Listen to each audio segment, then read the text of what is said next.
नगडा हो हामी चाहिँ हिँडिसकेका छौँ होइन यही हो उतै हो मेरो चाहिँ टक्क सनराइज हुन आँटेको छ अब निचे बाटो पहिरो देख्छ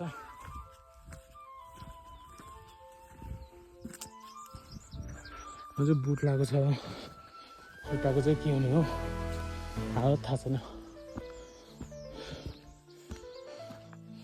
लकेडा अब कहाँ गएर भेट्नुपर्छ थाहा छैन है लकेडा हो 30% बाटो चाहिँ यस्तो लाग्छ बिस्तारै हिँड्दै हो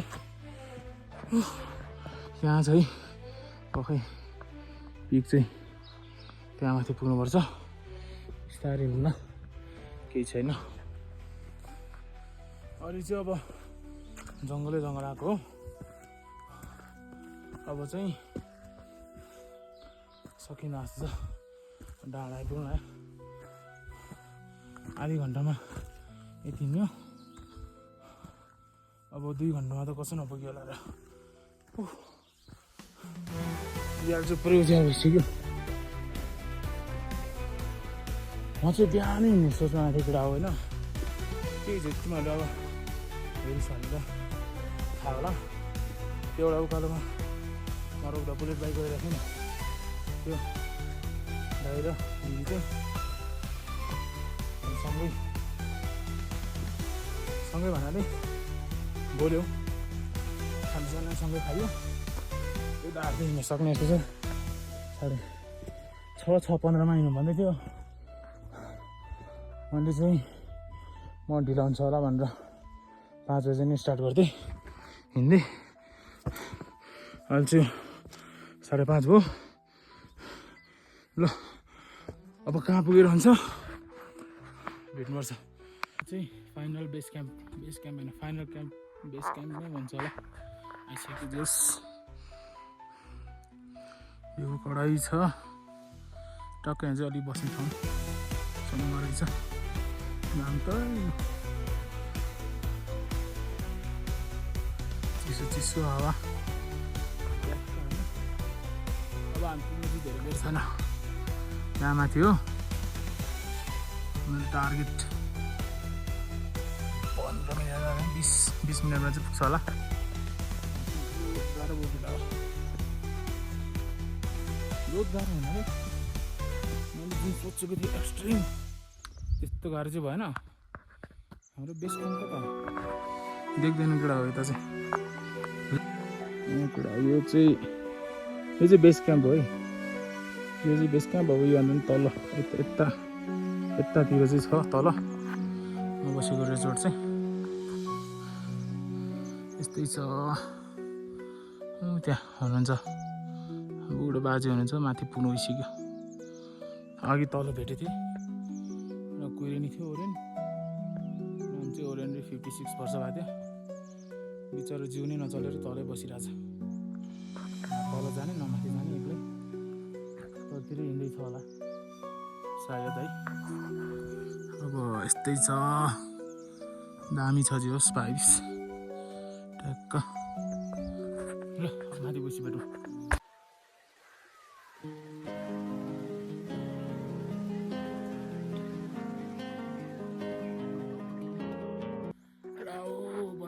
बल्ल आइपुग्यो पिकमै यहाँ छ ल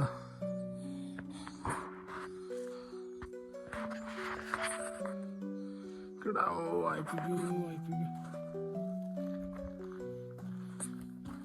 मजाले आइपुग्यो सोचेको जस्तो गाह्रो त भएन गाह्रो चाहिँ गाह्रै थियो बस्दै आइयो अब चाहिँ एकछिन बस्छौँ यहाँ चाहिँ गुरुहरू नै आउनु भएको छ आज चाहिँ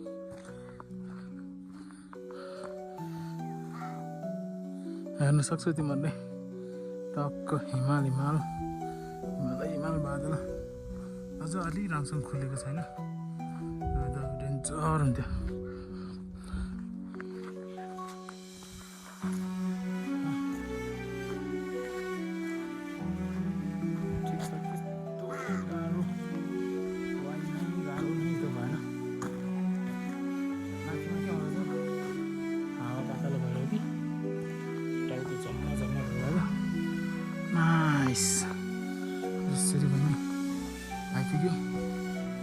अन्त ठुलो कुरा त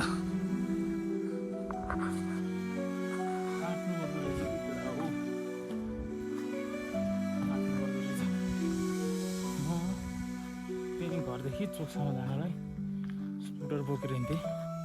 यहाँ छु आज हेर न, सोच्या हुन्छ त कोहीले।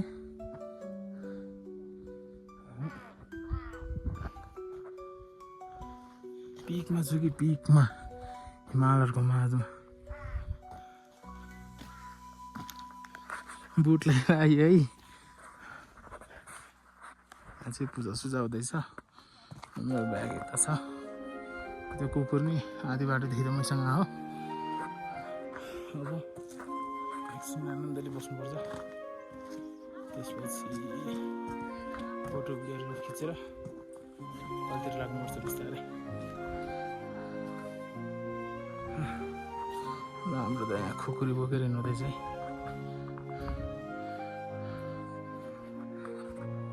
माथि कसरी बनाउला यो?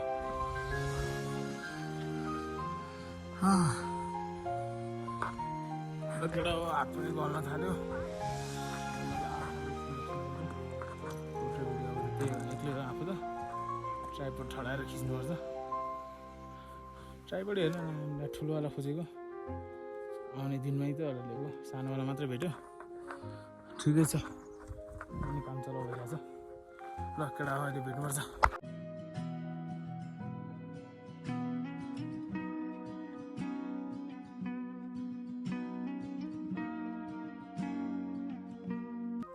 ल यी केटा हो, एउटा दुइटा ट्याक्क भिडियो बनायो। फोटोहरू चाहिँ लास्टमा खिचौँ न। आउँछ एकछिन त्यतिर जाउँ। लाली गुराँसहरू पनि छ है, केटा अलिअलि अहिले चाहिँ टक्क त्यहाँ आमायाङ्ग्री अन्न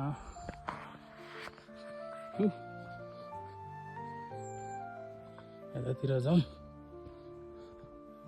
हाम्रो त्यहाँ बेलुका आएको थियो कि कोठामा ढाइडा गर्दै, गुरुबा हुनुहुन्छ भन्नु कहाँ, म त छुट्टै एक्लै हो भनेको। ल ल भन्दै गएको थिएँ। अहिले धेरै रहेछ है लुङदानाहरू चाहिँ झन्डा।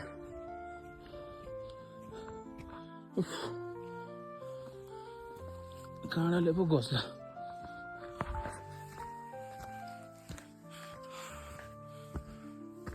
हावाको सासमा मेरो मन।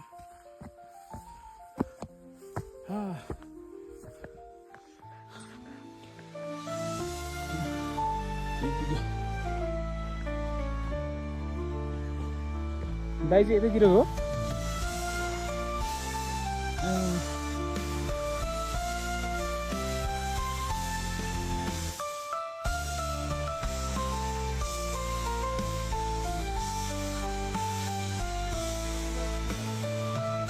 सिन्धुपाल्चोक हजुर चौतारापट्टि।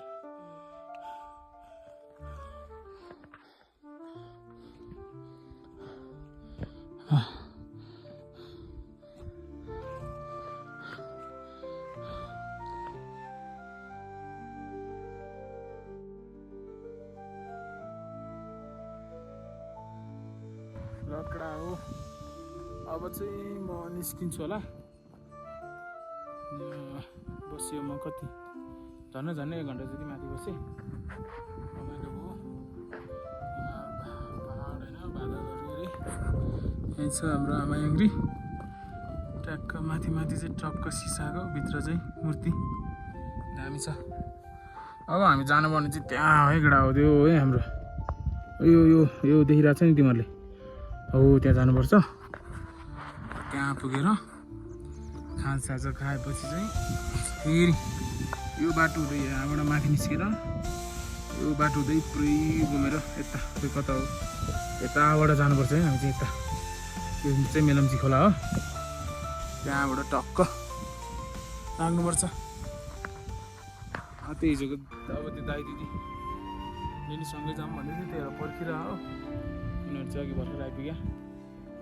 हुन त मभन्दा 1 घन्टा ढिलो हिँडेर झन् आधी घन्टा जस्तो पछि आइपुग्यो। अझै ढिला हुन्छ भनेर अगाडि नै हिँडेको 5 बजी हिँडेँ। सनराइज चाहिँ हेर्न पाएन तर बबाल थियो जे थियो बबालै थियो है केटा हो त्यति चाहिँ भन्न सक्छु एकदम वर्थित एकदम लो बजेटमा मेरो त्यहाँबाट आउने बेला 470 पेट्रोल हालेँ यहाँसम्म आइपुगिहालेँ होइन यहाँको त्यो कति % डिस्काउन्ट छ अरे त्यो उडनवाला रुमको 1350 लियो 1350मा रुम भइहाल्यो खाना भइहाल्यो बेलुकाको बिहान अब गएर ब्रेकफास्ट अनि यहाँ आइपुग्ने बेला अब चिया दिन्छ वेलकम ड्रिङ्क भनेर तिमीहरूले बाटोमा खाना खाएर आइस् भने पनि 500 रुपियाँ खाना खाइस् 500 रुपियाँ यताउता गर्दा कति हुन्छ पेट्रोल 1000 को यहाँ 1500 2500 3500मा त आइपुग्ने रहेछ ढुक्क अब यताउता पनि खर्च गरिस् भने त जस 5000मा चाहिँ आइपुग्छ ढुक्क 5000मा त लैला नै हुन्छ आइजी केटा हो तिम्रो पनि मन छ भने हेर्न सक्छस् भने आइजी होइन तर केटा हो आँट गर्नु पर्दो रहेछ मैले अघि भने नि चोकसम्म जानलाई स्कुटरमा जाने मान्छे म अनि हेर न अझ यो त यहाँबाट हेर्दा त सिधा छ नजिक देख्छ त्यहाँबाट माथि बेस क्याम्पमा पुगेर बेस क्याम्पबाट यस्तो घुम्दै घुम्दै घुम्दै पुरै यताउता जिगज्याग बाटो भएर आउनुपर्छ क्या यहाँबाट हेर्दा नजिक त्यहीँ त छ त अनि फेरि कमेन्ट गर्लासमा 20 मिनट नै पुगिदिन्छु म त्यहाँसम्म तर पुग्न नि पुग्छ होला आधी घन्टा 45 मिनटमा चाहिँ पुग्छ होला मलाई चाहिँ कति लाग्छ फोनमा चार्ज पनि छैन 17% छ चार्जर पनि त्यही दाइमा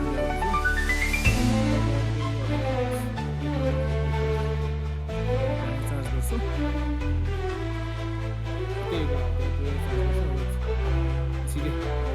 तर पुगेर भेटौँला आइपुग्यो होइन अब फोनमा चार्ज पनि छैन 4% छ बल्ल अब खुट्टाको बुढाउला त्यो बुटमा ठोकेर पानी फुकायो क्या पोल रहेछ अब गएर ह्यान्डी ब्लास्टहरू लाउनुपर्छ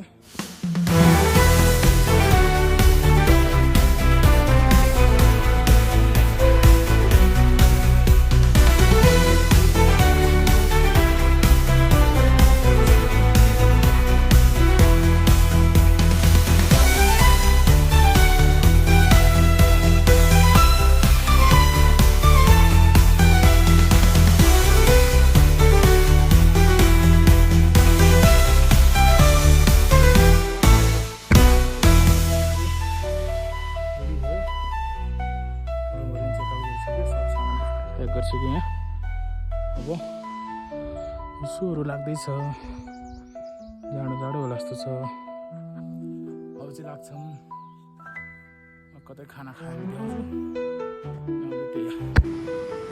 ल केटा हो हामी चाहिँ तार्के घ्याङमा खाना खाएर अनि आयो केटा हो यार पेट्रोल त सक्छ कि तार्के घ्याङमा हालेको एक जम्बो पेट्रोलको 700 रुपियाँ रे यार के गर्न हाल्नै पर्यो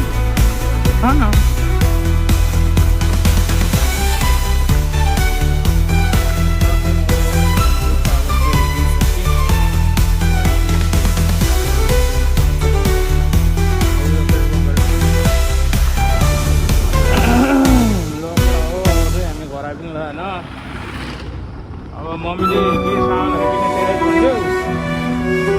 सक्नु पऱ्यो तर अब आजलाई चाहिँ यति नै हुन्छ होला किनभने घरै आइपुग्छ नि त अब 15 मिनटमा त ट्याक्क घर र अहिले त्यस्तो छ है त्यस्तो चाहिँ छ दाजु हिँड्दै छ यहाँ हामी सरेर जान्छौँ सामान के हो किनेर टक्क घरमा राखेर घर पुगेर त्योभन्दा बाहिर भन्न आउँछ ल केटा यति हो।